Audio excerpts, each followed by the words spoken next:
Well, hello there. Come on in. Look at you little faces. Ha ha ha. Welcome to the Strange and Deadly Show, brought to you by Gentleman's Grindhouse Records. On this show, we discuss films on the Section 3 list related to the video nasties. We pair up our films every fortnight based on a theme.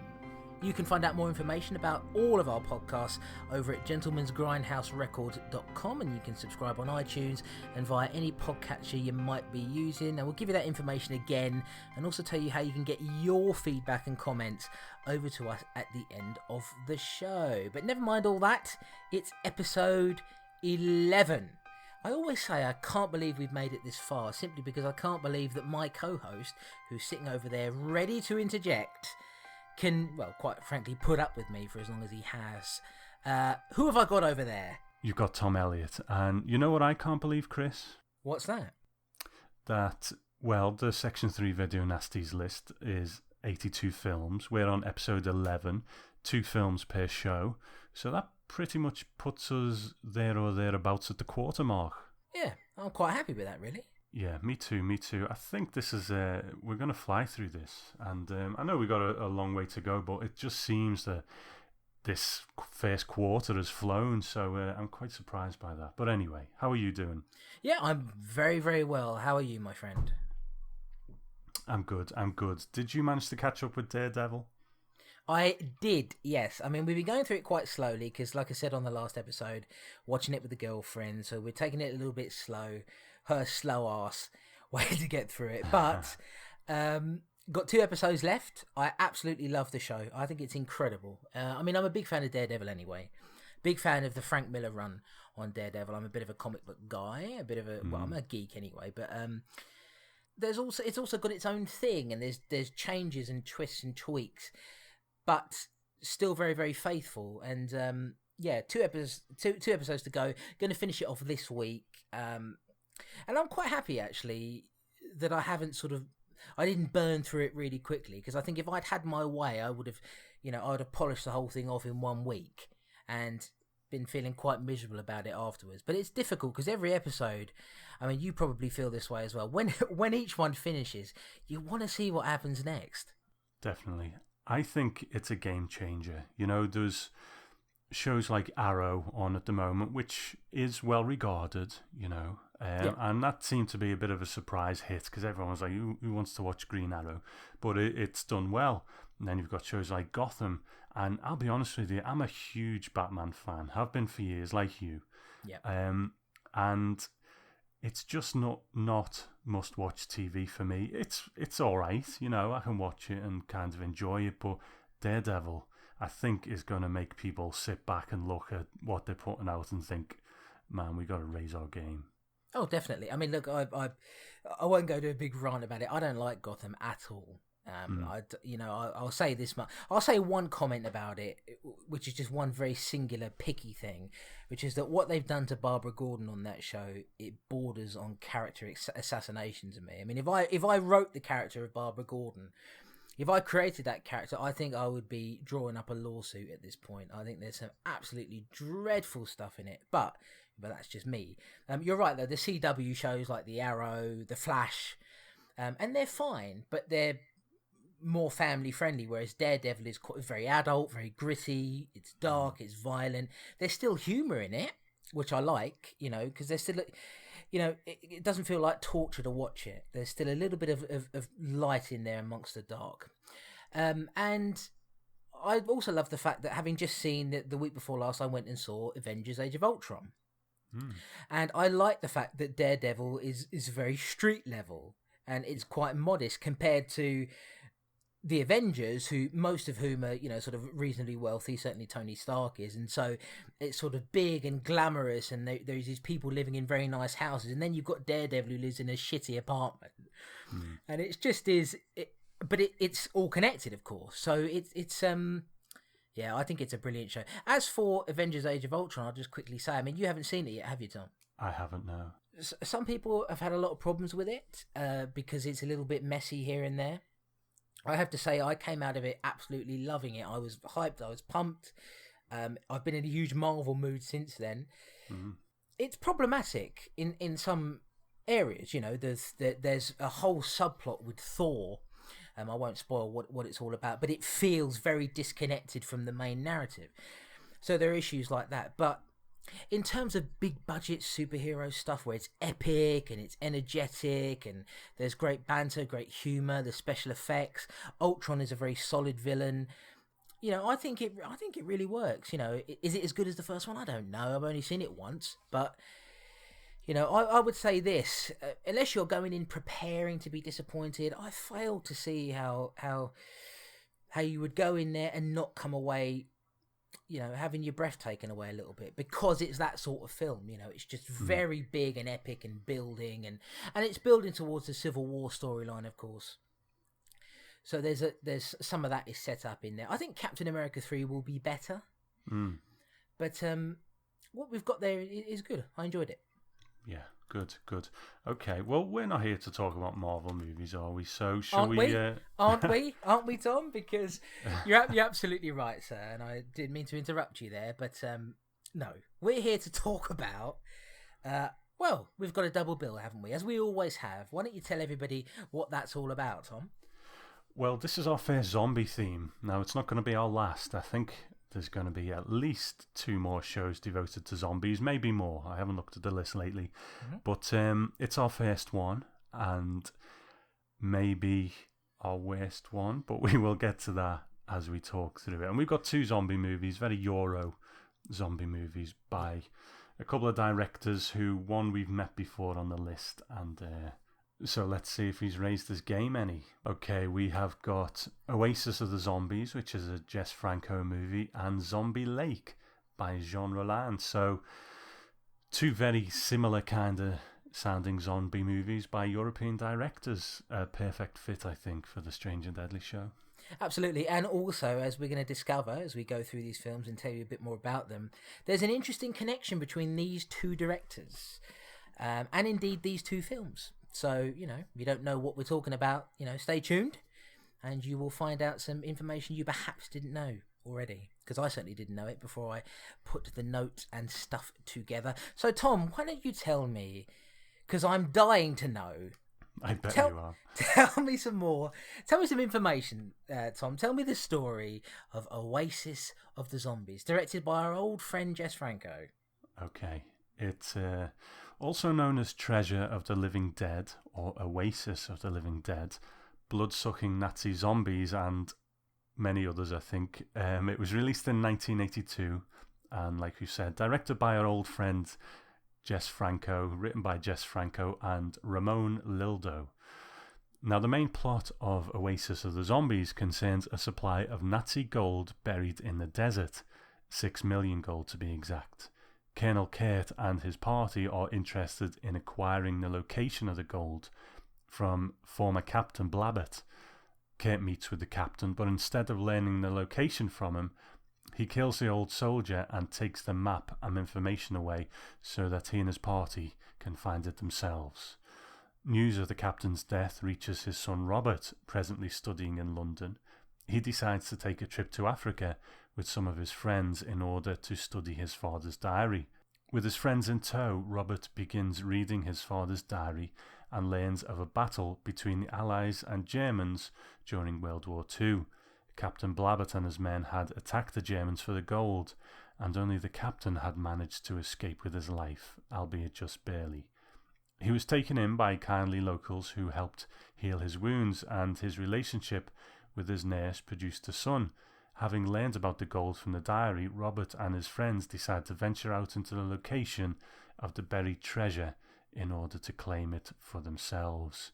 However, claiming it won't be so easy. Many of the Nazi soldiers have returned from the dead, and, having dispatched of Colonel Kurt's party with ease, now lie in wait for a new batch of potential victims. So he never saw Aisha again, and he went back to Tripoli.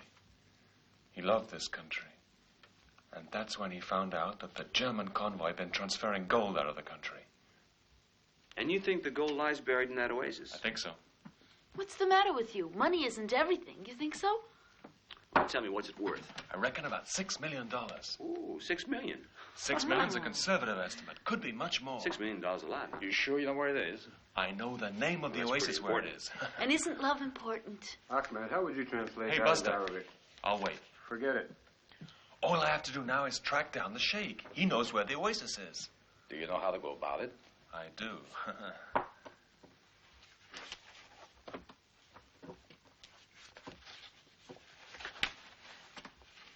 Here's Douar el-Boussouf. Douar el-Boussouf. Is that where the sheik is? He might be there. That's all I know. Well, let's go check it out right now before I change my mind. And we forget about our exams, right? Exams don't stand a chance against $6 million. We could wait till the term's finish and make it over then. That'd be just swell. Let's get rich like right now, shall we? I inherited just enough to pay for our trip over and a bit. Are you coming then? If you want me to. I would have failed my exams anyhow. How about you? I'll follow you. $6 million. $6 million. So, Chris, our third Franco movie. What do you think of this one?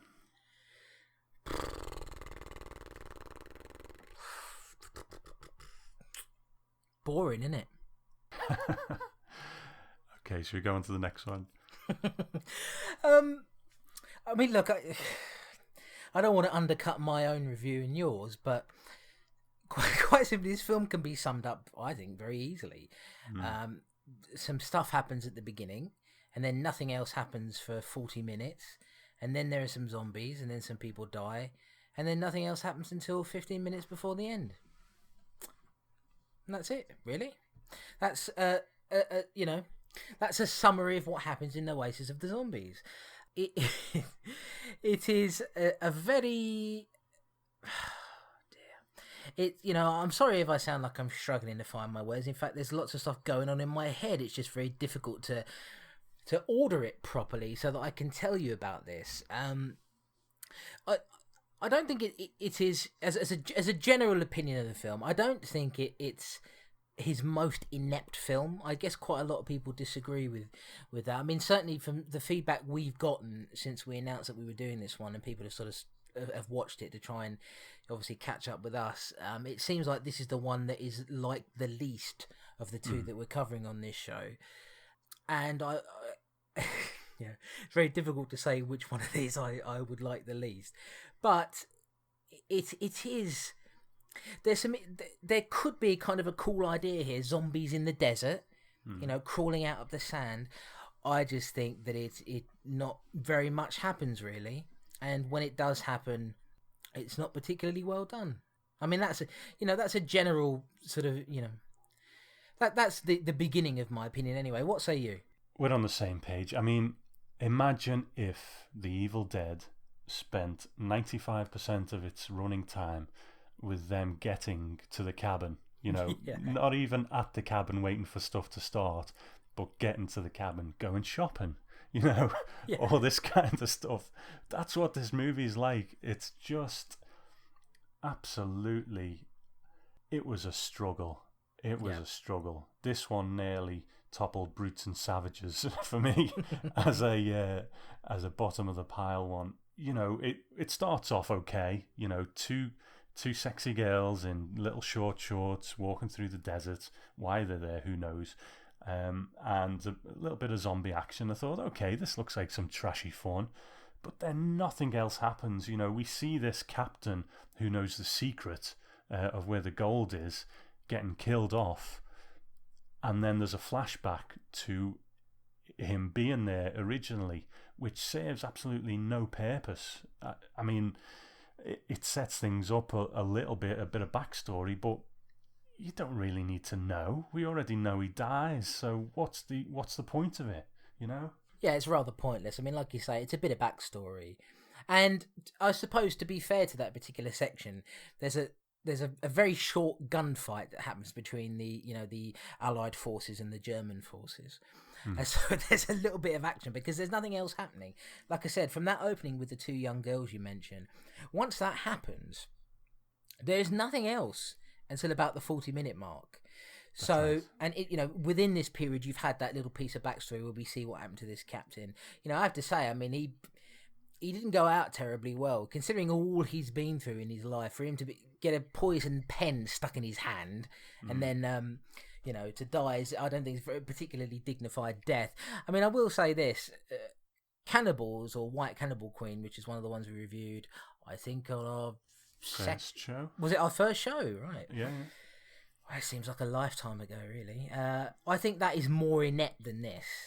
And that was also quite boring, if you remember. There's a big, long section there with Al Cliver walking around in a city. It's like, God, no. And this is, like you say, it's almost like Jess Franco started filming the actors before they actually started filming the movie. So you have a lot of extraneous stuff in there that doesn't need to be there. It's just junk and gunk and nonsense.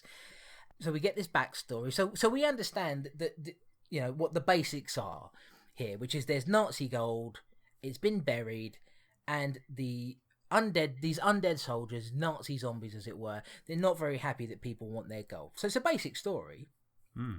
We don't really get any zombie action as such. I mean, you were talking about the two girls in the opening there. Even then, all we see are a pair of hands grabbing some feet. Yeah. And then we see a girl who's being attacked by a zombie. We don't actually see it's from the zombie's point of view somehow. Yeah. So about the 40-minute mark, we then get, what was his name? Colonel Kurt, who's the guy who's killed the captain. He's sort of venturing out with his search party. They want to get to the gold. The reason he killed the captain, of course, is because he wanted the map and all the information for himself so that he can go and find the gold. And it's here that he and his party and his wife, they meet the zombies, and we see them for the very first time. Now, I have to say, some of the makeup effects are quite shoddy. There are a couple of zombies in there, a couple of makeup jobs that I thought were reasonably okay. I mean, what do you think? They're very strange.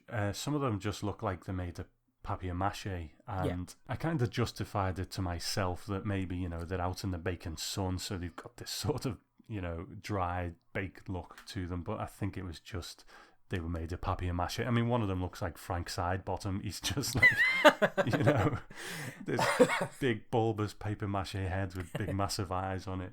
So you shouldn't have said that, because now I just want to see a zombie movie that has Frank Sidebottom in it, just eating people, just roaming around eating people with that accent.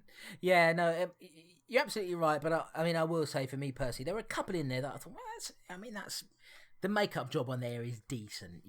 Nothing in this movie is good, but I thought that a couple of the makeup effects on there were okay, but and a lot of them are missing their eyes. Yeah, or their faces are kind of frozen in screams or something like that. It's there was one like with his mouth open and as if he's in mid scream, and it's like, okay, is he stuck with the face that he died with or something? What's all that about? But again, I don't think that much thought has gone into it. I just think they just made the heads out of papier-mâché and that's that. Yeah, well, there's one which is like, the worst one is like they got a skull and put it on a stick, and they pretty much just sort of, and then wave it around a bit. Yeah, that's probably the worst one, because it doesn't look like a zombie. It literally looks like a zombie on a stick.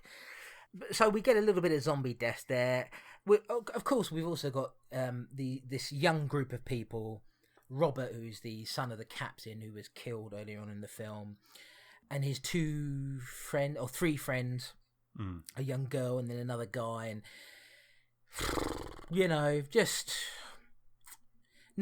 nothing characters, I would say. They don't do anything, sort of selfish, greedy. You don't really care if they die or not. It's an incredibly hard film to review, I think, because nothing sticks in your head, because it's just pointless, absolutely pointless. And I'll tell you how I watched it. I watched about the first hour, and I was just climbing the walls to try and get out, because it was just, I felt like I was wasting my life. Yeah. So I had a break, and I went away and done something else for a while, and I came back to it for the last 20 or 30 minutes where the climax happens.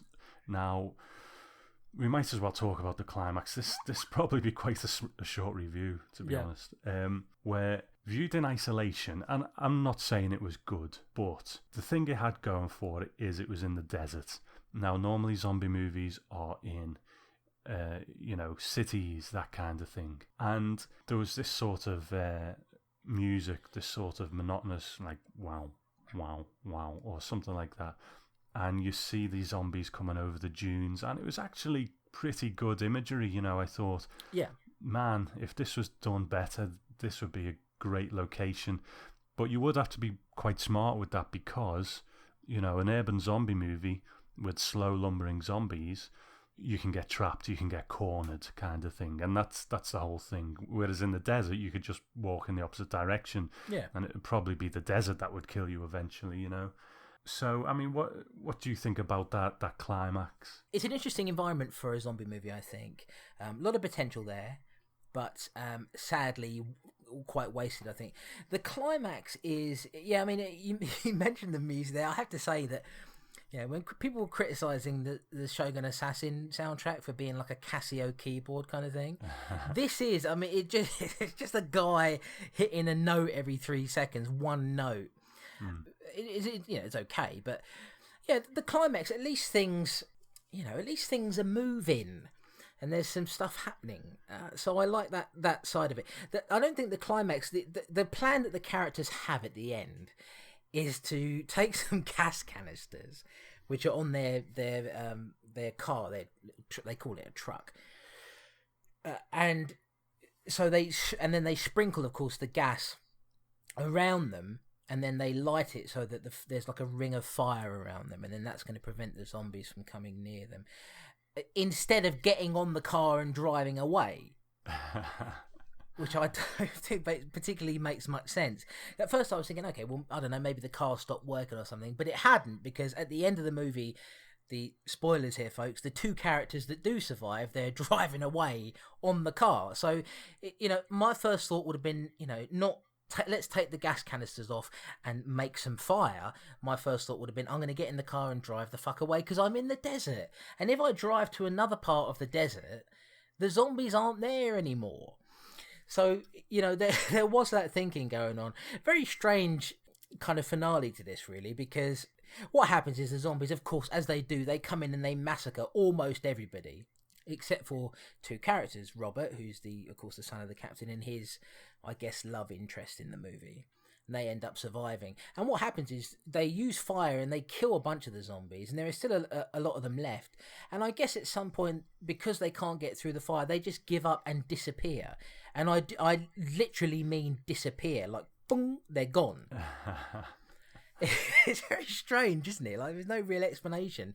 I don't think I've ever seen that before. Zombies just, normally they'll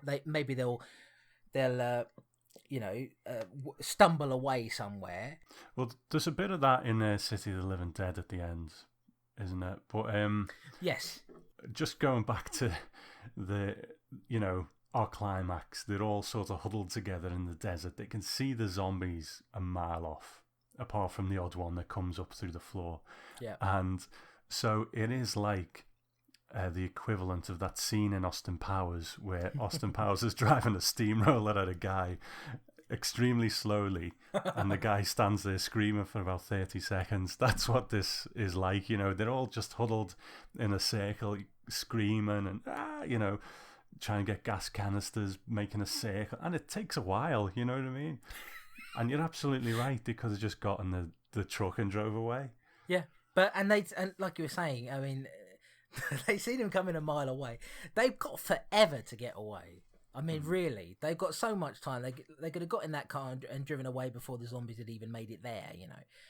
So nonsensical. Anyway, at the end of it, the two surviving characters, they get found by this guy who's the same guy who rescued Robert's father, and his daughter is Robert's mother. I know. It doesn't really beg much explanation other than that, really. It is just... And so then it ends, really. Not terribly gory, I have to say. There's a little bit of blood here and there.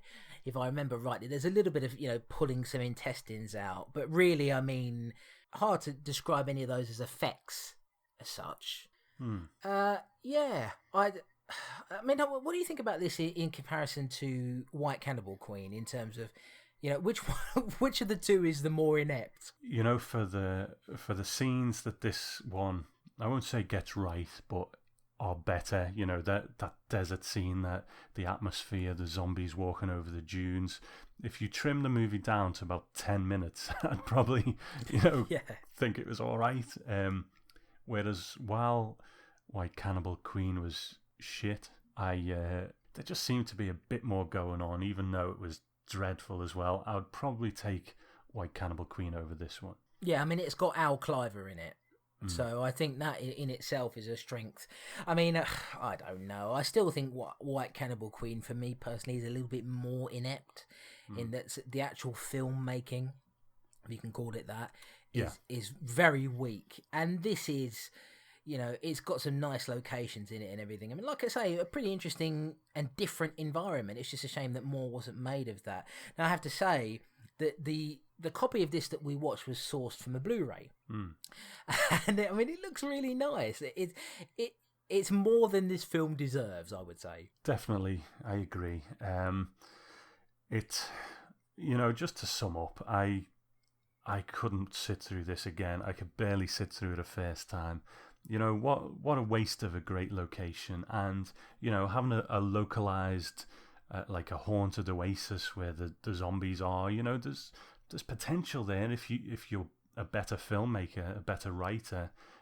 Something could have been done with it, because I did like those images, fleeting images of zombies coming over dunes. But that's it. I haven't really got anything else to say on it. This could be our shortest review on Strange and Deadly, because absolutely fuck all happened in this one. Exactly, yeah. Really uneventful through most of it. Like I said, I mean, without, I said it right at the beginning, without wishing to sort of undercut either review that we've done, it really is a case of something happens at the beginning, then you wait for 40 minutes, and something else happens, and then you wait until 15 minutes before the end, and then you get that climax that Tom and I were talking about, and that's it. And that ain't good enough, folks. It just ain't good enough. No, I didn't like it at all. Never want to see this one again, I have to say. Let me give you some trivia on it anyway, Tom. I'm sure you're very curious about the production and history of this movie.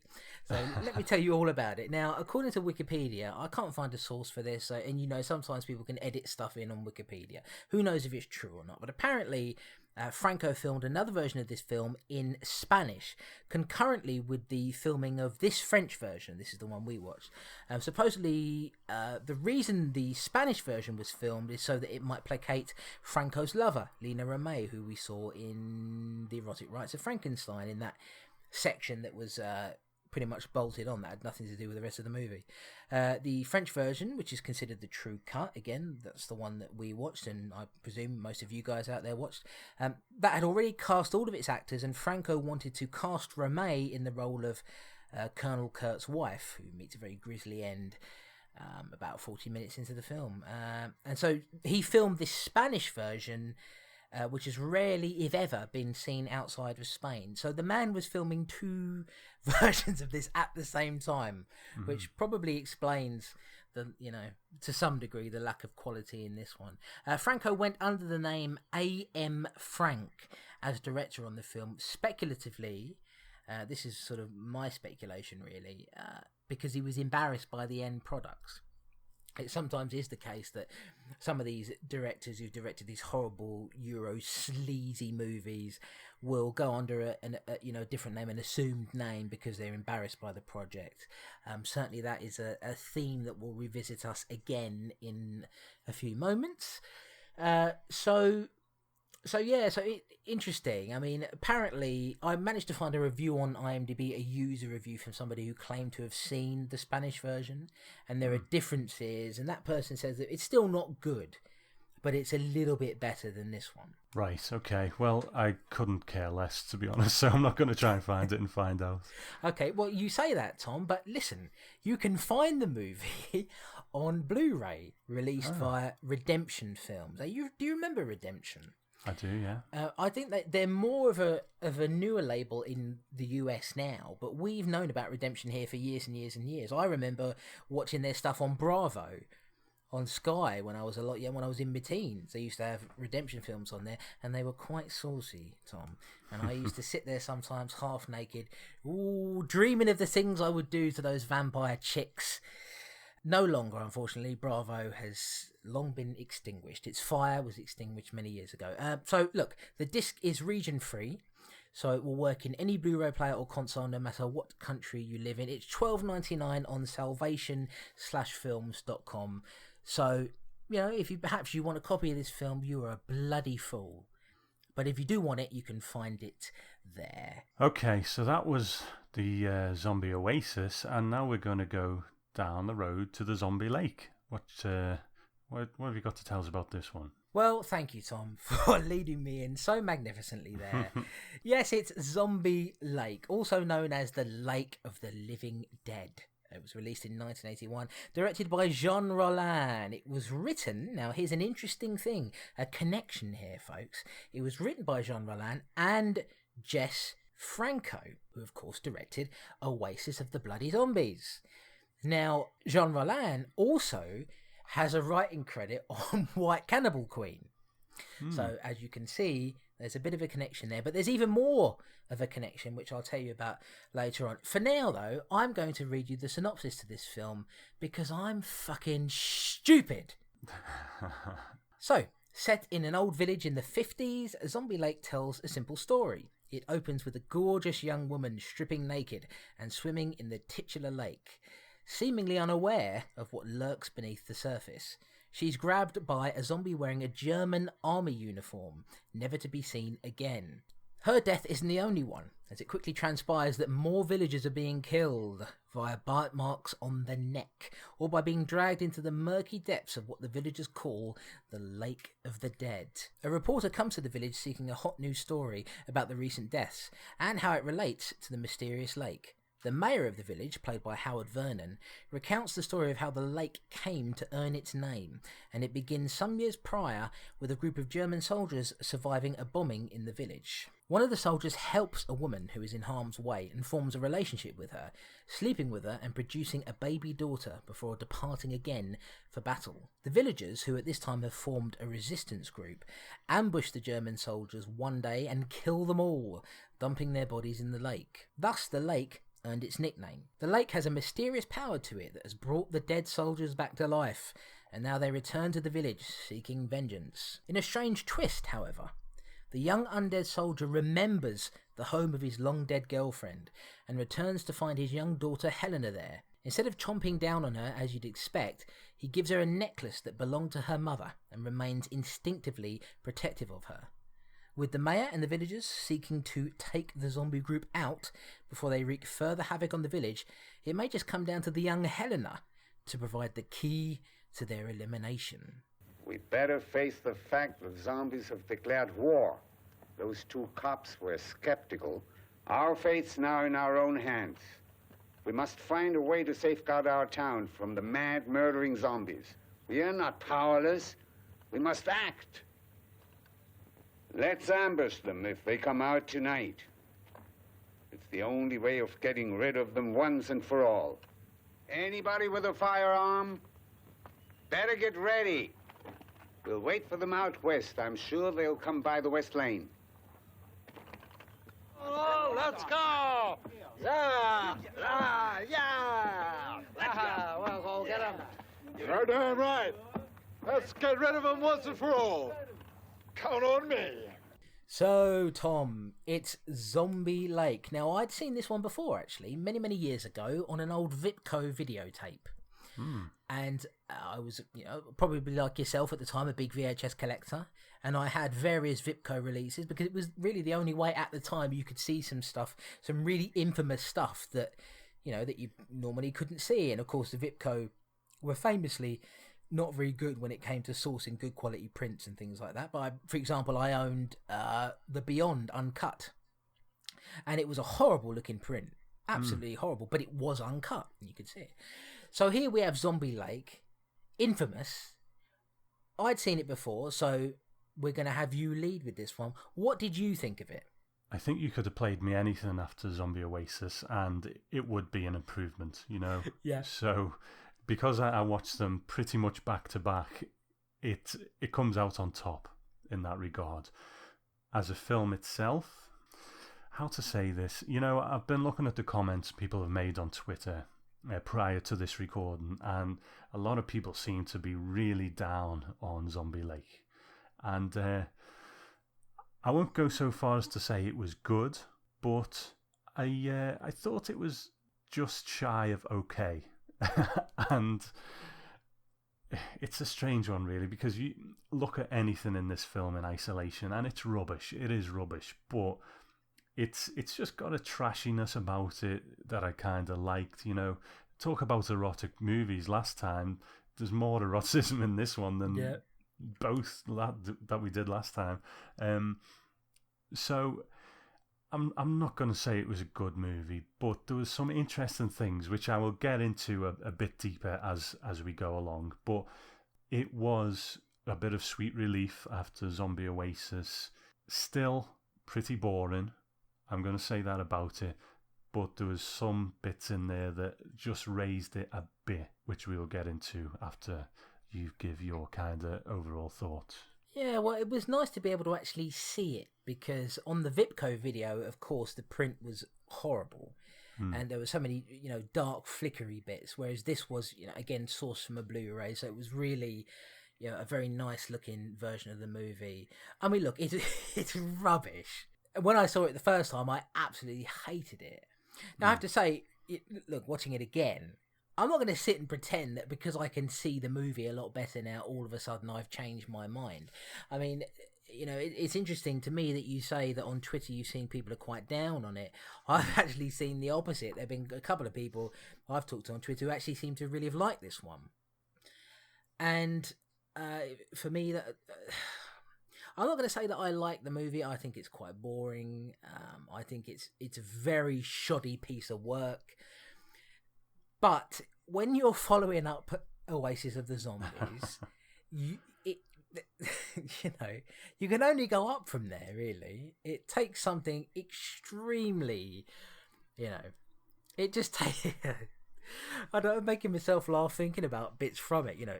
I think it would take a work of extreme ineptitude to be worse than Oasis of the Zombies. But it's not good. I mean, it's a bad movie. And the makeup effects... I mean, let's talk about the makeup effects, first of all. What they've done is they've slathered a bunch of young guys in some green paint. I think these have got to be some of the worst zombie makeup effects I've ever seen.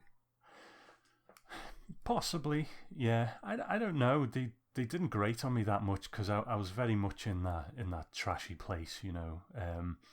There's one at the end as well where you can see he's sort of pulled this rubber mask over his head and his hair's sticking out from underneath the back of it.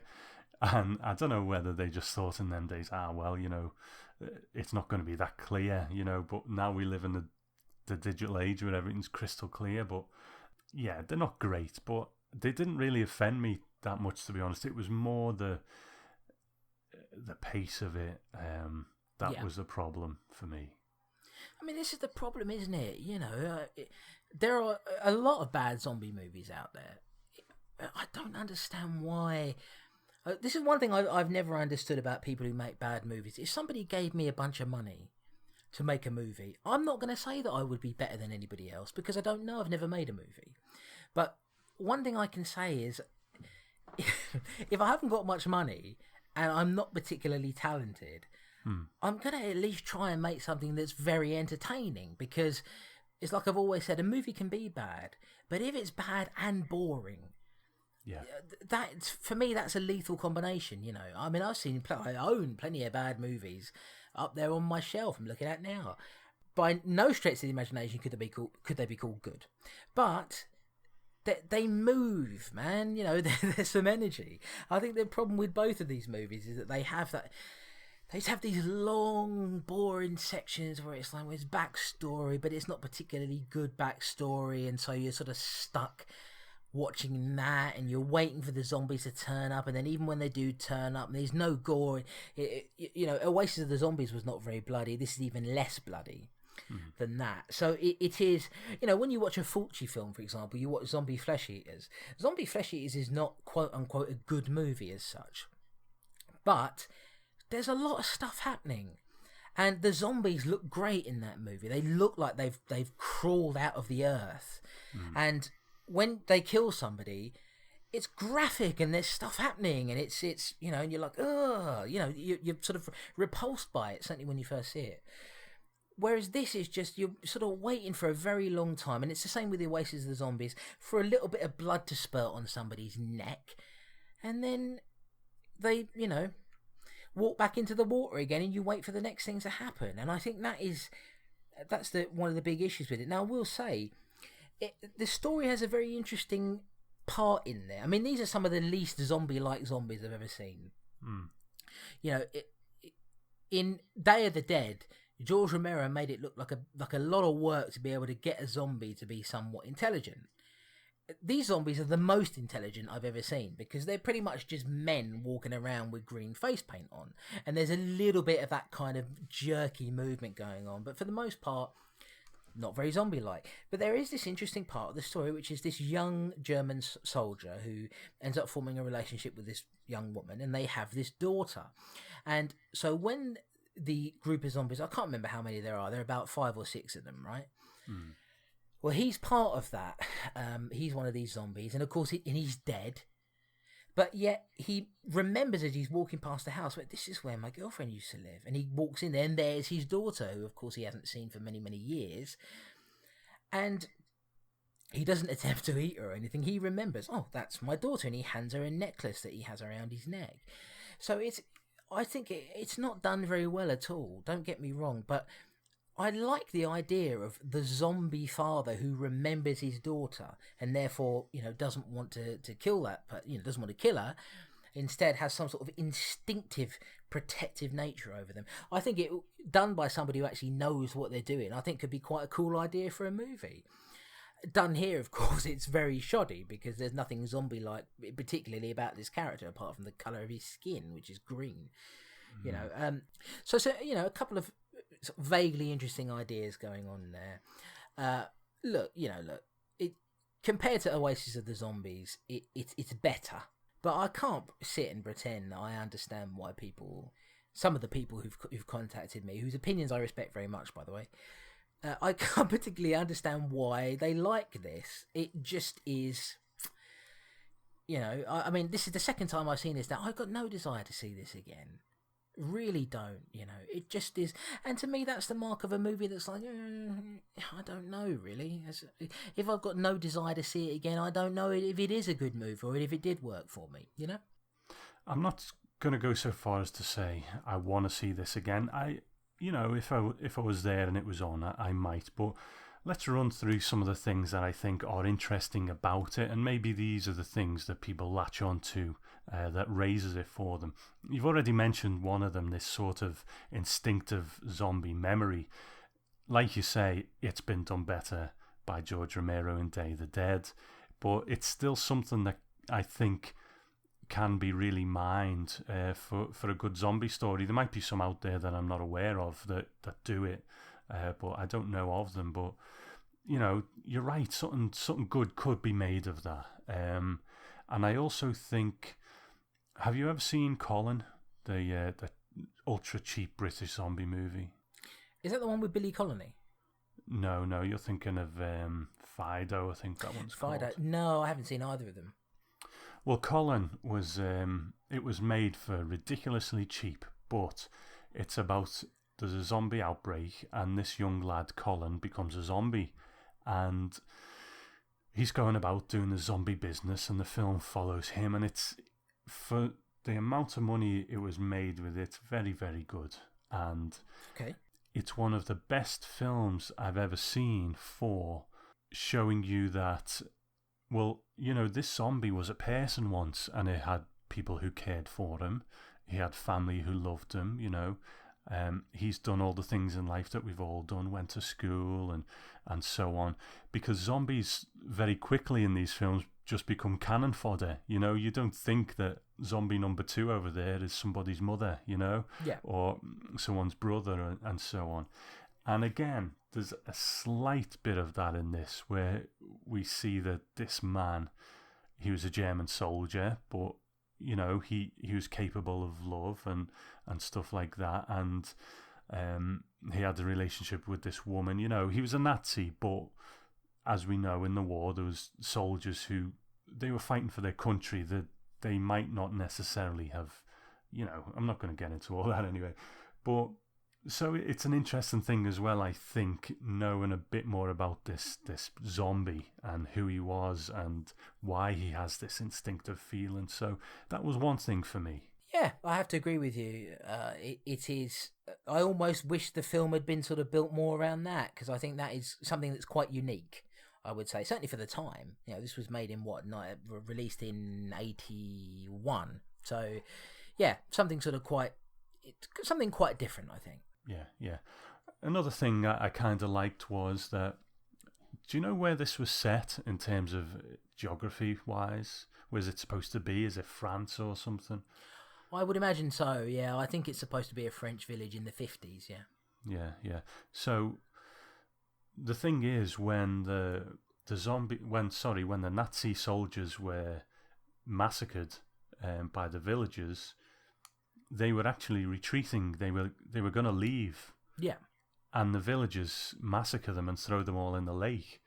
So, and we don't know why they come back to life, unless I missed it, because might have been dozing off. But sorry to interrupt you. Go on. The mayor does say that I can't remember exactly what the dialogue was, but it's something like, there's something mysterious about that lake, and even going back to the 18th century, there's something, whether there were, I don't know, whether there were witches there, or there was some sort of curse was put on the lake, but there is some sort of history. It's very sort of hastily mentioned, and they move on from it. But yeah, there's something strange about the lake. They sort of refer to it, and then they never go back to that again. So there is something that, yeah. So again, a different kind of take on the zombies. It's not an apocalypse. It's not world ending. It's very localized. These zombies are driven by sort of a vengeful spirit for what's happened to them. They were leaving, they got killed, and then now they're kind of back taking their revenge. It's like an old pirate story, Yeah.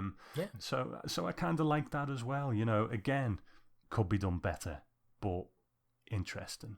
Yeah, I can't disagree with you. I think that there are elements to this where you think, okay, I mean, if it'd been a little bit tighter, if it'd been made by a director who actually liked the project, which I'll explain why I said that in a minute. I think if it'd been made by a better director, I think that you might have been able to pull something out of it. But you've got to, guys, you can't just let it sort of language in this miserable pacing, and it happens a lot in these kinds of movies. Even I mean, look, whether people want to face up to it or not, I'm one of those people who, even if I worship a certain person or a certain thing, I never try to blindly worship anybody. John Carpenter's my favourite director of all time. The man's made some really bad movies. George Romero, I would kiss the feet of the man if I could. He has made some really bad zombie movies, particularly the last two. Survival of the Dead and Diary of the Dead I didn't like at all. But I'll say this for them.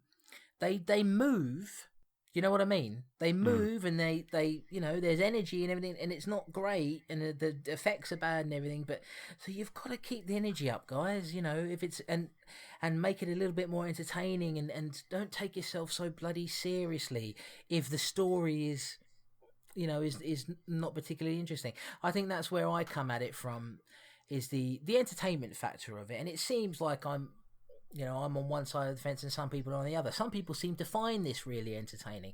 I don't see it myself, but they're entitled to their opinion on it. I think for this, I think it deserves the reputation it has. It's considered to be one of the worst zombie movies ever made, as is Oasis of the Zombies.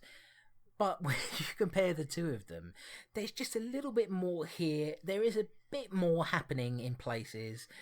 And there is, like you say, there's just a tiny, tiny bit of heart to the story where there's none in Oasis. Yeah. Of the zombies. That I think this is a better watch But I still think it's abysmal filmmaking myself.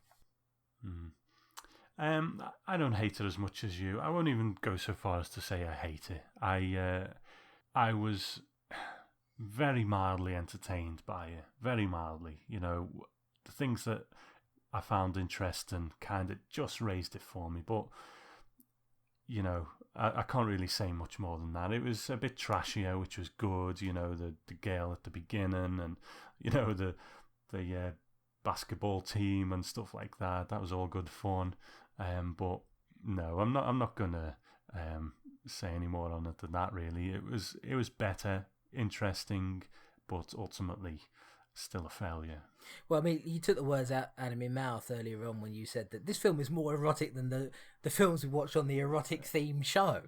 You know, the camper van full of the young girls. I mean, you know, it was put in there purely for titillation. Purely for titillation.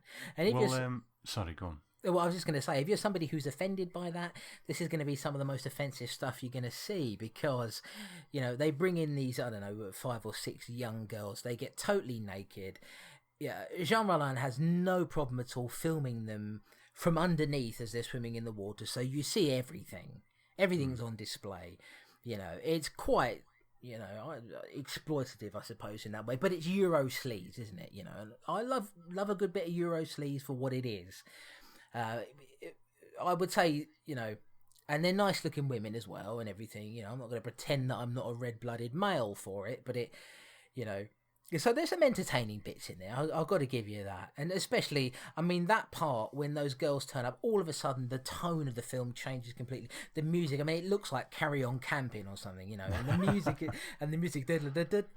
know, all of a sudden it's all, you know, it's up tempo and joyful and energetic. And then of course those girls end up being taken down by the zombies because they're in the water. So, you know, there's some bits and pieces of stuff in there, isn't there? Now, what were you going to say? Well, I was going to say, old Jean Rollan is, he's always quick to get ladies naked in his films. I'm not an expert on his stuff, to be honest. I recall one called The Naked Vampire or The Nude Vampire, and it's very abstract, you know, and it's you know, nudity wall to wall. He was very much a guy who had no problem putting naked women in his movies for the whole thing sometimes.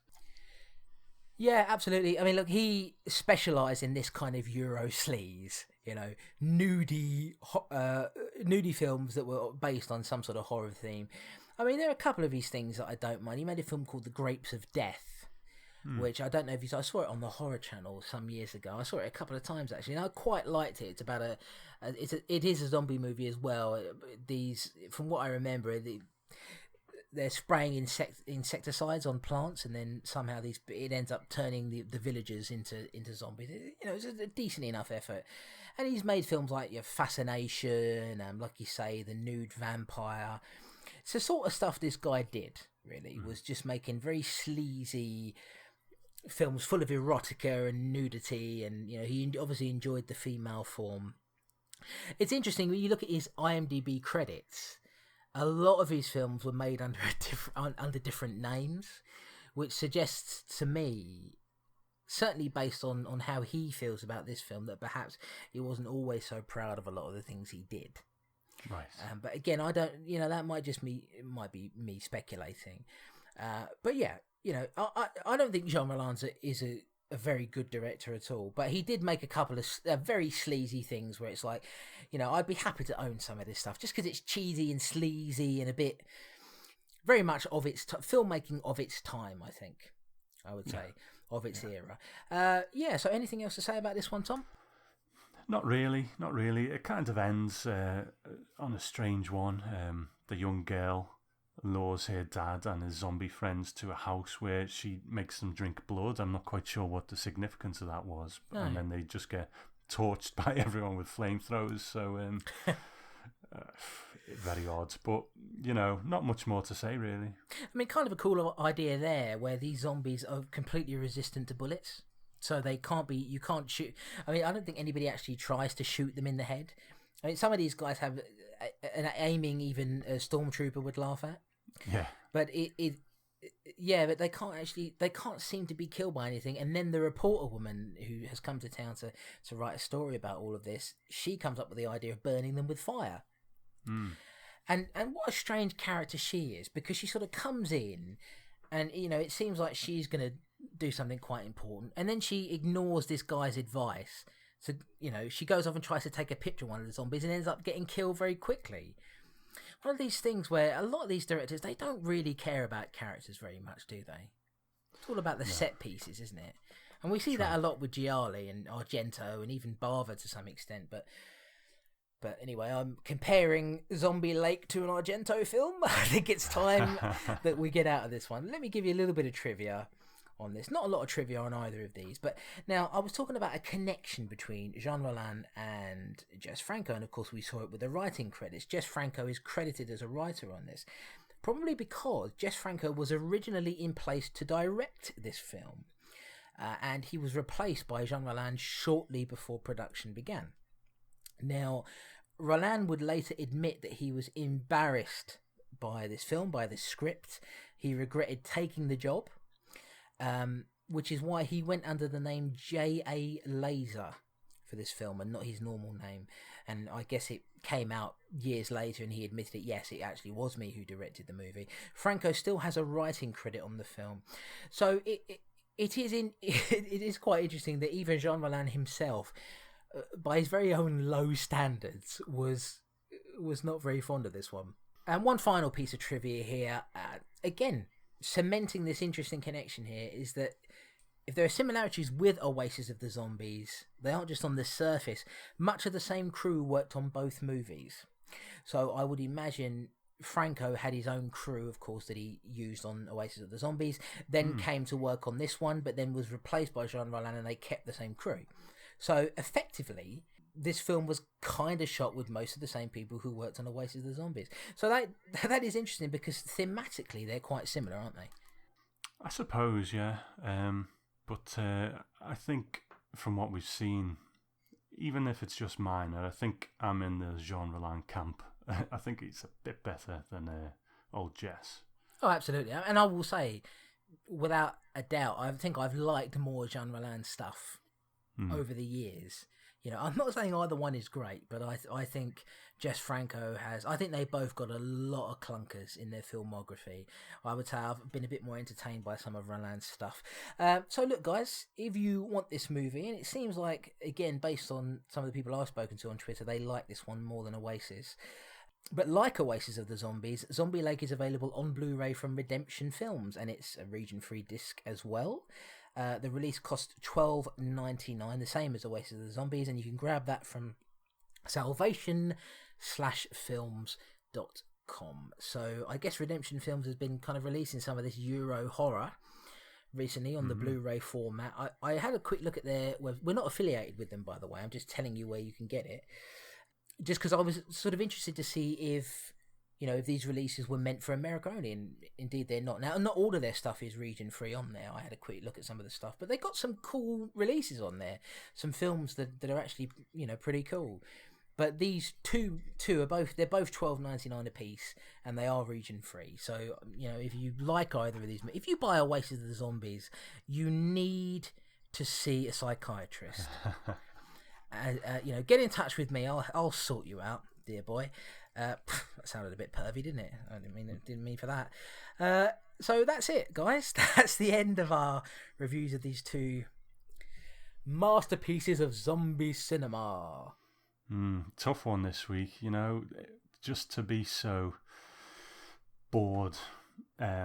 It's hard to really muster any kinds of enthusiasm for them to, you know, and we've had bad films on the list before where they've just been so shit that I've wanted to talk about them, but these were just so, you know, Zombie Oasis especially, just so dull. I almost bored myself just talking about it. Oasis of the Zombies, you mean? Yeah. You said a Zombie Oasis. Whatever. I love it when, and you displayed this same behaviour on the last one. We were talking about the erotic rise of Frankenstein. I love it when you don't give a fuck anymore. When you're just like, oh, whatever. I don't care anymore. I think the thing for me is, I like a bad movie when there's loads of stuff happening. even if it's all really bad, because then you can sit there and go, oh, and do you remember when this happened and that happened and this happened, you know? Well, Firecracker was case in point, you know. Even though that was quite dull, there was still some things where you could say, oh, remember that? That was funny.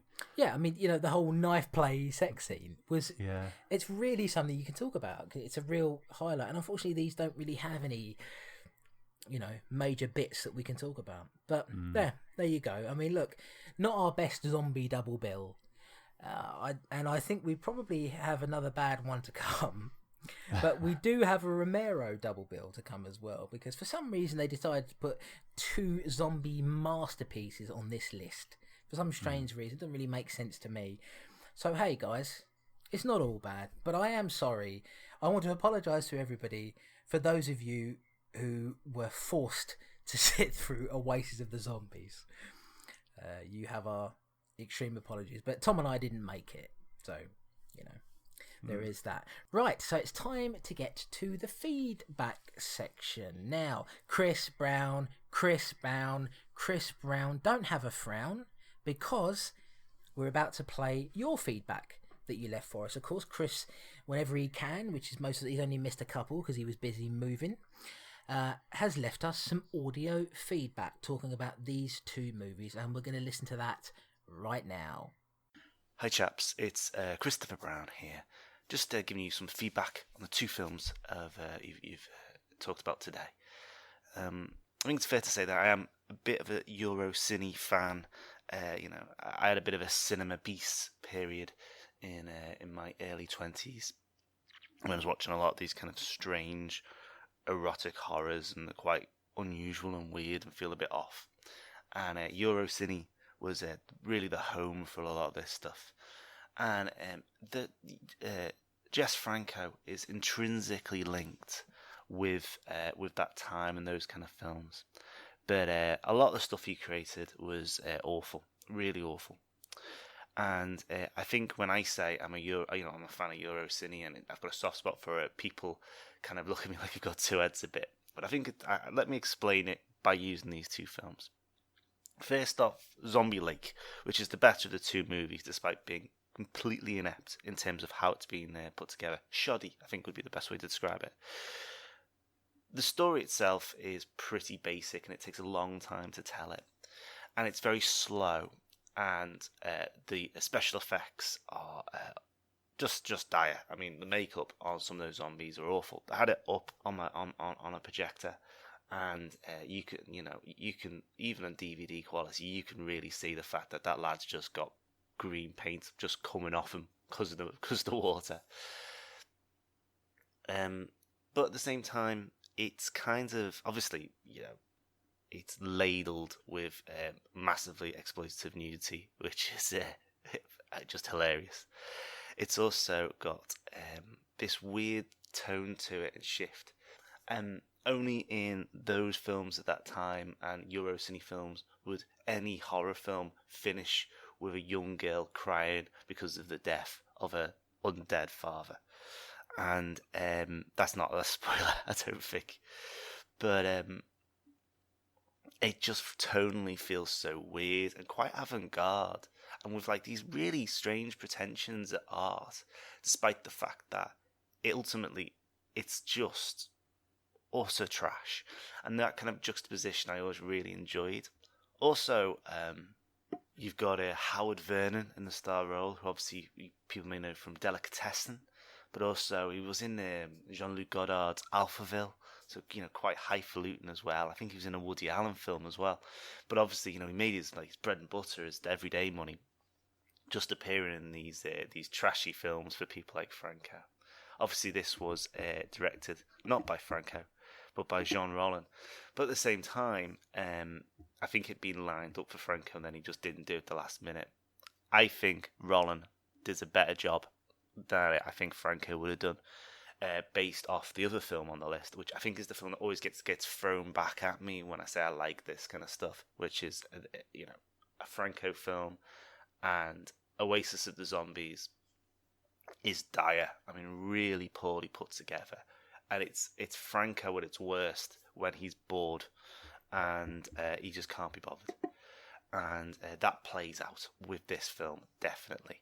So you've got you've got trash aspiring to greatness, and you've got a guy who's capable of doing something similar to that, but just can't be bothered with this particular film, with the second movie. And I think that for me is a big problem, obviously, and it's certainly one of the reasons why I'm guessing the reviews of this film will not be very positive. Anyway, chaps, thanks very much for indulging me with my feedback again. Take care, and I'll speak to you soon. Goodbye. I think I'm not exactly on the same page as Chris this time, but sort of. He said he doesn't like Oasis. I don't think anyone does.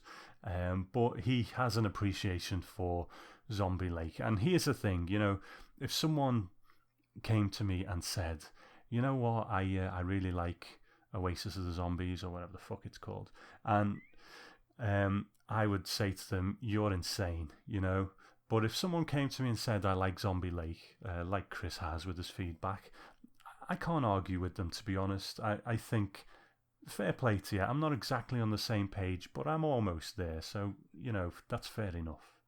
I think you're both fucking stupid. No. Look, I can understand why you would prefer Zombie Lake over Oasis of the Zombies. Look, I'd be lying if I said that I liked it. But I can understand his point of view on that, but he is determined to disagree with me about everything. That Chris Brown, he doesn't want to agree with me on anything. Yeah, the only thing he's agreed with me on, I think, is the Shogun Assassin soundtrack being good and lifted from that film and put on Naked Fist inappropriately. I'm not going to go off on that again. But other than that, yeah, I always like Chris coming in because he does have very different opinions to us most of the time. And so, and you get a different flavour of things, which I like. We shouldn't always be in agreement on stuff. But I can totally understand why he just hated Oasis of the Zombies. I mean, he sent us a tweet basically saying, well, Oasis of the Zombies is one of the dullest films I've ever seen. Thanks a lot, guys. So, and I have to admit, I did feel for him on that. So thanks, Chris, for sending that in. Always, such a joy that you actually take the time to do that and watch the films along with us. Definitely. Yeah, and again, sorry about that, Chris, but hey, you like Zombie Lake, so what the hell do you know? Now, let's move on to the next thing that we have here. Tom, we've got some tweets from Chris Ward, Horrorsmith on Twitter. Do you want to read those? Sure. He just quick ones. He says, you can have my feedback for the next show now.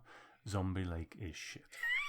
And great opening shots of a naked woman swimming, then fuck all else for an hour. Can't wait to hear your thoughts. Yeah, see, I'm with Chris Ward a bit on that. I can understand, as though he didn't like it at all, Tom. Okay. And how about, we've got a tweet from Stevie Griffiths, Stevie Man Muppet off Twitter. Shall I do that one and then you can do the next email? Yeah, certainly. Yeah. Okay, he says, unrelated, but have you noticed most Doctor Who baddies are a zombie variant, slowly lumbering en masse to a singular goal? I can't say I've ever gave it much thought, to be honest. Possibly, I guess. Cybermen, very zombie-like, I suppose. I guess. Chris, any thoughts on that? I don't know. Why are you giving this man the time of day? He obviously was on heroin when he wrote this tweet, Tom. Quite clearly. Look, I don't watch Doctor Who at the moment. Not because I don't want to, I just haven't gotten around to it. So I used to watch Doctor Who when I was a kid.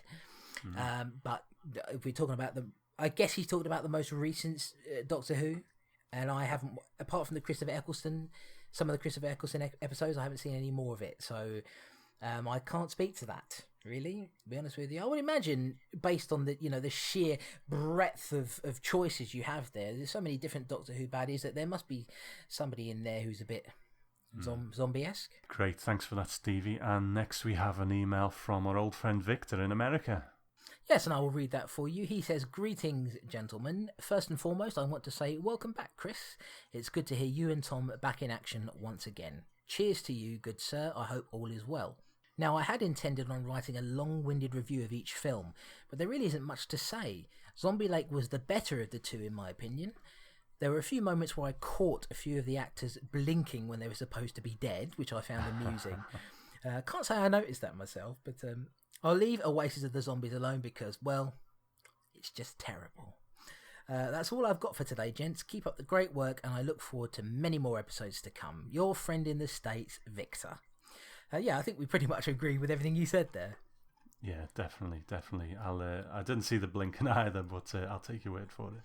Yeah, we've got an email here from Gore Blimey, good old Gore on Twitter, and I have to say, I don't want to embarrass him too much, but he sends me a private message now and again just to see how I am. And I think that's really, really nice. Very, very sweet of him to do that. So thank you very much, Gore.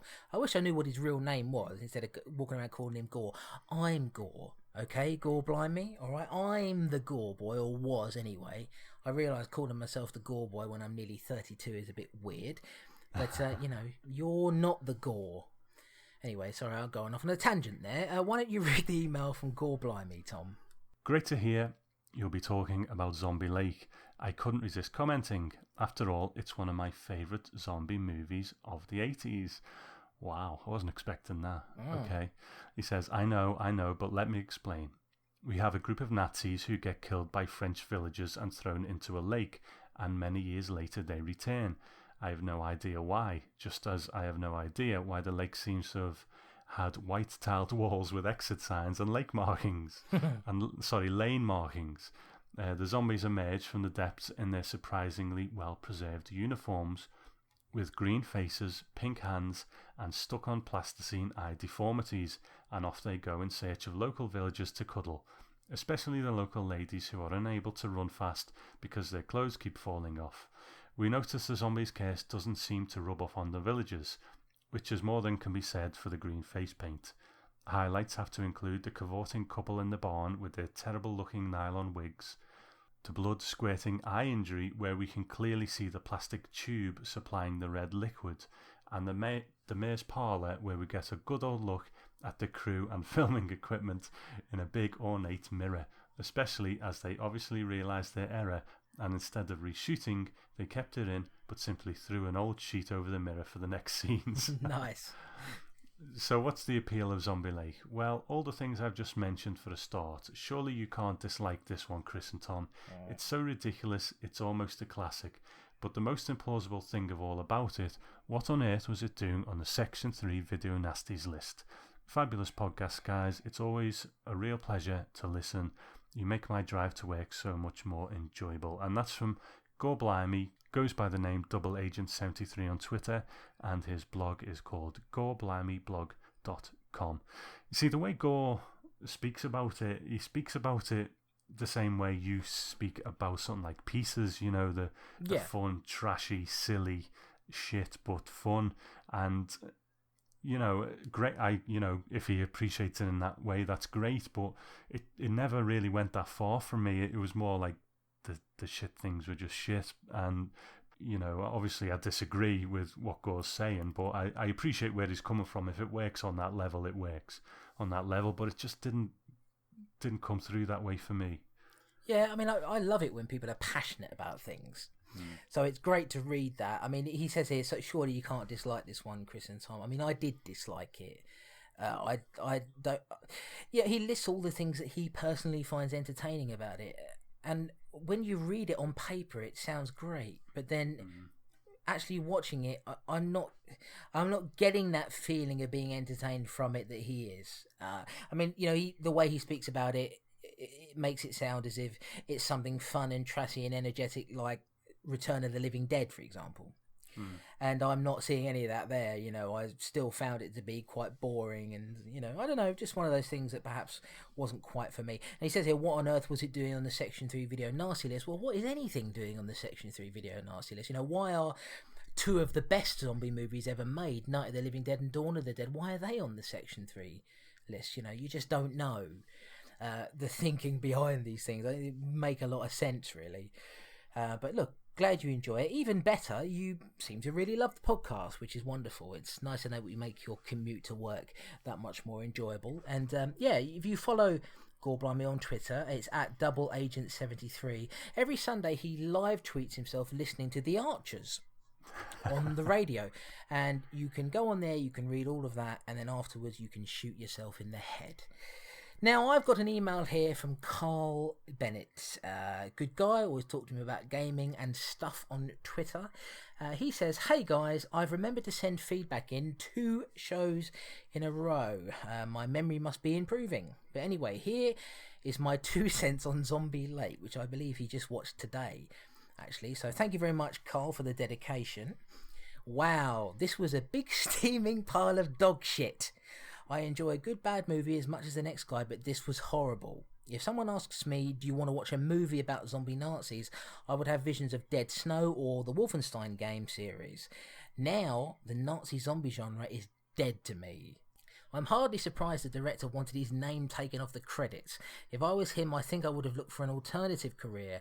But I'm surprised to say he carried on directing until his passing in 2010. He obviously wasn't too bothered about cameras and boom mics being in shot, but don't get me started on the underwater scenes. The makeup effects were so bad they were actually falling off during the scene where the zombie is sucking on the woman's neck in the village at the beginning of the movie. While I'm on the subject of zombies sucking on necks, the zombie attacks seemed very sexual, like they were trying to seduce their victims by caressing them and nuzzling onto their necks. By the way, folks, out of interest there, when he said, while I'm on the subject of zombies sucking on necks, for a brief moment I thought he said zombies sucking on cocks. I'm glad I didn't read that. There is so much 80s boobs and bush jiggling around in the movie. It's almost as if the entire budget was spent on convincing ladies to take their clothes off. Now, normally I wouldn't complain, but dear God, this was awful. In the past I have said there is no such thing as a bad zombie film. Well, this is clearly the exception to the rule. Again, thanks for your awesome show, but I really hope the next movies are even just a little bit better. Carl. Thank you, Carl. It's funny, isn't it, how Zombie Lake has really got a spectrum of opinion on it, you know? You've got Chris Brown, who likes it in a sort of academic sense, you know? Gore likes it as a bit of a cheese fest. I'm kind of interested in it. You don't like it, and Carl fucking hates it. Yeah, I mean, that's the thing. When we finished our review, you said, I hate it. I actually don't hate it. I just don't like it. But there's a bit, I mean, he's vitriolic about it, man. He hates it with a passion, and you know, brings up, I think, some good points about it. I mean, he said on Twitter that the Nazi zombie genre is dead to me now, you know, and I don't know that, you know, I wouldn't be too put off, Carl. You know, like you said, you mentioned the Wolfenstein series there. Go and play Wolfenstein: The New Order or even The Old Blood if you want a good, if you're a gamer, that is, you know, if you're interested in games, and you'll see a good taste of Nazi zombie action there, and actually a very well written story. Yeah, he had a very, very interesting reaction to this one, Tom, I have to say. I get the feeling he didn't watch Oasis of the Zombies, though, because I would imagine if you'd seen that one as well, Carl, you might have felt differently. You know, just by just comparing the two of them. Yeah, definitely. Okay, so that is the end of the feedback, and indeed, we've come to the end of the show. Now, I said at the beginning of the show, if you'd like to get your feedback in so we can read it, just like we did a moment ago there, you can email us at feedback@strangeanddeadly.com. That's feedback@strangeanddeadly.com. Alternatively, you can tweet us with a quick comment or question, bit of feedback. Maybe just put a hashtag of feedback on there so that we know that it's specifically meant for a show. What you want to do is tweet us at Strange Deadly, no and in there, just at Strange Deadly. You can find me on Twitter. I'm at the Gore Boy. Where can they find you, Tom? I'm Grindhouse Tom on Twitter.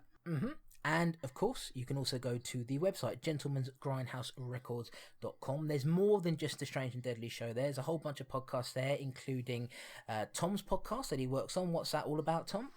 Well, there's a couple now. There's the Twilight Zone podcast, and there's also Gentleman's Grindhouse Radio, which is an interview podcast that I do, interviewing various celebrities and so on. Yep, so if you want to hear that, and of course you can also hear my old show, Gore Boy Radio, The Golden Oldies. They're all on there. Well, they're not all on there, but Tom's putting them up every fortnight. So if you want to hear some all shows that are recorded some 6 or 7 years ago. You can go on there and hear those. Of course, they're all available on iTunes, on different podcatchers. So as long as you can type in Strange and Deadly, type in Gentleman's Grindhouse, Goreboy, Twilight Zone, whatever you want, and you're going to find them on there. You can subscribe to them very, very easily indeed. So, Tom, what have we got in store for the listeners on the next episode? I'm looking forward to the next one. Not just because this week has been so terrible, but we're getting to the kind of really trashy, kind of grimy films that we like, and it's a theme of women in captivity. Now, it's a funny old genre, that one. How can you say you like a genre like that and be a modern man? We'll kind of have that discussion, I guess. But a couple of films. We've got Abducted, which is also known as Schoolgirls in Chains, and Hell Prison, which is also known as Escape from Hell. So I'm really looking forward to these. Yeah, me too. Very different for us. We're sort of, for the next 2 episodes, we're moving away from horror altogether. And you will see that on the episode after the next one. Again, a very different sort of, actually, very completely different sort of theme for us. So, this is the last horror-centric episode for a while. But don't worry, we'll be back to it eventually. But yes, on the next episode, really looking forward to that. Something very different. I think they're going to be quite sort of sleazy and very Grindhouse-esque, I think. I would say. I think that's what we've got to look forward to. So yeah, Abducted and Hell Prison. It's a women in captivity theme. You guys, you may struggle to find these ones because they are very obscure. We've always said, and this sort of goes back into the feedback side of things a little bit. If you are somebody who perhaps you don't feel like writing in because you can't see these movies, you can't find them anywhere, you can write to us about anything you like. It doesn't just have to be the movies that we're covering on a particular episode. So if you feel like, oh, you know what, I always wondered, I wonder if Chris and Tom like this particular genre, or they like these particular films, or you want to tell us about a film that you like, or maybe a future film that's coming up, you can do any of that. You can, send your email there, feedback@strangeanddeadly.com. It doesn't just have to be about these films. So do bear that in mind if you're struggling to try and locate these ones, because believe me, Tom and I are struggling as well. Some of these films we've got coming up, they are very obscure and difficult to find. So we do understand, but we still would love to hear from you. Talk about anything you'd like. Absolutely, absolutely. Well, I think we'll leave it there. Maybe a bit of a short one this episode, but we'll see how it pans out. But keep an eye on the website. Me and Chris have been talking about some exciting stuff, and I think we touched upon an idea. We won't say what it is yet, that we're quite excited about, and potentially new project.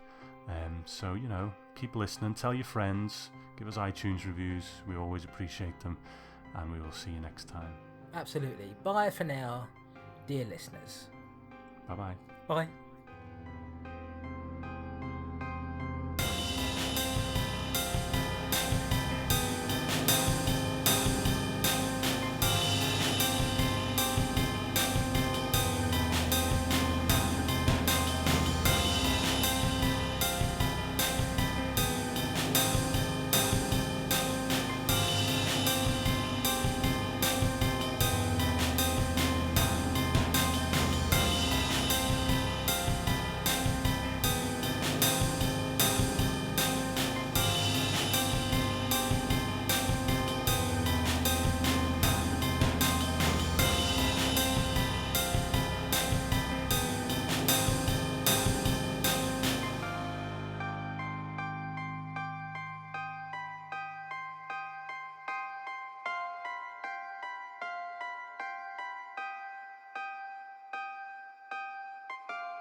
Yes, it's Zombie Lake, also known as the Lake of the Living Dead. It was released in 1981. Hang on, I didn't finish the word dead there. I just went dead.